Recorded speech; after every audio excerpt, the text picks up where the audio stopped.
4 August 2024 বিএনপির মুরত ছিল না। এরকম বড় বড় দল দেখলে মনে হয় আরে কিচ্ছু নাই কোত্থেকে যে বেরোবে এটা হিসাব করে পাবেন না। এত ভয় কেন সরকারে যদি আওয়ামী লীগ কোথাও নাই থাকে? শেখ হাসিনা বিমানবন্দরে নামার পর সরাসরি তাকে ফাঁসির কাস্টে ঝুলানো।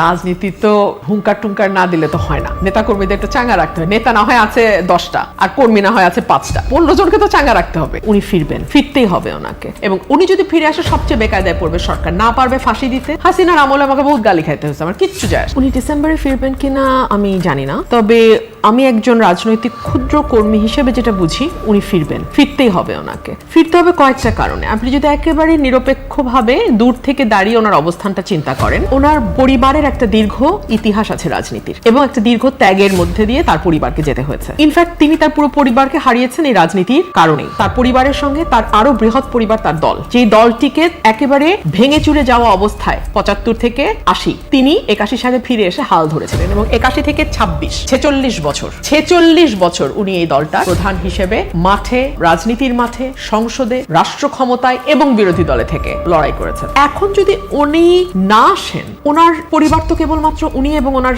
2 সন্তান নন, ওনার পরিবার হচ্ছে আওয়ামী লীগের এই বিশাল পরিবার। কোটি কোটি নেতা কর্মী, সমর্থক, ভোটার, তাদের কি হবে? 2 হলো ওনার পরিবার এবং ওনার ব্যক্তির যে ত্যাগ এই রাজনীতির পেছনে, সেটা কোথায় যাবে? 3 হলো ওনার বয়স হচ্ছে, আল্লাহ না করুক ওনার স্বাভাবিক মৃত্যু যে কোনো দিন হতে পারে। বিদেশের মাটিতে যদি ওনার মৃত্যু হয়, that is the end of the story. মানে ওনার রাজনৈতিক জীবন, ওনার দলের ভবিষ্যৎ সবকিছুর উপরে that will be the last nail in the coffin. So আমার মনে হয় এগুলো আমি যেমন মানে দূর থেকে দেখে হিসাব করি একজন রাজনৈতিক কর্মী হিসেবে, আমি চিন্তা করেছি আসা না আসার মধ্যে।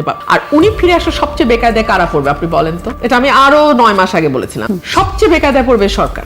সবচেয়ে খারাপ অবস্থা স্বরাষ্ট্রের। উনি তো ডিফ্যাক্টো প্রধানমন্ত্রী হয়ে মনে করতেছেন যে যতগুলো মন্ত্রণালয় আছে সবগুলোর দায়িত্বে উনি। ব্যাপারটা এরকম না, ওনার মন্ত্রণালয় কিন্তু ডুবে গেছে এবং উনি যদি ফিরে আসে সবচেয়ে বেকায়দায় পড়বে সরকার। না পারবে ফাঁসি দিতে, না পারবে কারাগারে নিয়ে নিরাপদ অবস্থা। শেখ হাসিনা বিমানবন্দরে নামার পর সরাসরি তাকে ফাঁসির কাস্টে ঝুলানো। রাজনীতি তো হুঙ্কার টুঙ্কার না দিলে তো হয় না। নেতা কর্মীদের একটু চাঙ্গা রাখতে হয়। নেতা না হয় আছে 10টা আর কর্মী না হয় আছে 5টা, 15 জনকে তো চাঙ্গা রাখতে হবে। সেটা নিয়ে আমার কোনো বক্তব্য নাই। আমি সাধারণ মানুষের কথা শুনতে চাই। সাধারণ মানুষ কি বলে, কি ভাবে। আমার কথা আপনাদের তিতা লাগবে, আমাকে আপনারা ট্যাগ দিতে পারেন, অমুক তমুক বলতে পারেন, গালাগালি করতে, আমার কিচ্ছু যায় আসে না। হাসিনার আমলে আমাকে বহুত গালি খাইতে হয়েছে, আমার কিচ্ছু যায় আসে। কিন্তু মানুষ কি বলে এটা কান পাতেন। কেন পাতেন? আমি এনসিপি কেও বলবো, বিএনপি কেও বলবো, জামাতকেও বলবো, আর আওয়ামী লীগকেও বলবো কান পাতেন। মানুষ কি বলে। আপনারা যে যখন ক্ষমতায় থাকে সে কিন্তু মানুষের পালসটা বুঝতে পারে না বলেই 5ই অগস্টের মতো ঘটনা ঘটে। তো সে কারণে আমি বলবো প্রত্যেকটা রাজনৈতিক দলকেই মানুষ কি বলে শোনেন, গণপরিবহন ব্যবহার করেন, রাস্তায় হাঁটেন, দুটো মানুষের সাথে কথা বলেন, ফেসবুকে দেখেন অনেক ছোট ছোট মোবাইল জার্নালিস্ট আছে, তারা কিন্তু ঠাস করে একে তাকে ধরে বাইট নেয়, কথা শুনে। সাধারণ মানুষ যারা দরবারের সঙ্গে যুক্ত না, দরবারহীন মানুষের কথা শোনেন, তাহলে বুঝতে পারবেন মানুষ কি চায়। 4 অগস্ট 2024 বিএনপির মুরত ছিল না। এরকম বড় বড় দল দেখলে মনে হয় আরে কিচ্ছু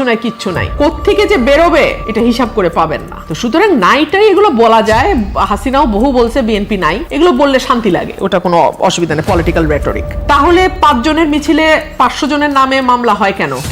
আমার এলাকায় যেই ছেলেটা হয়তো দল কোনোটাই করে না, হাসের ইলেকশন করেছে আমার সাথে, তার নামও আওয়ামী লীগের মধ্যে ঢুকায় দিয়ে মামলা দিতে হয়। এত ভয় কেন সরকারে যদি আওয়ামী লীগ কোথাও নাই থাকে?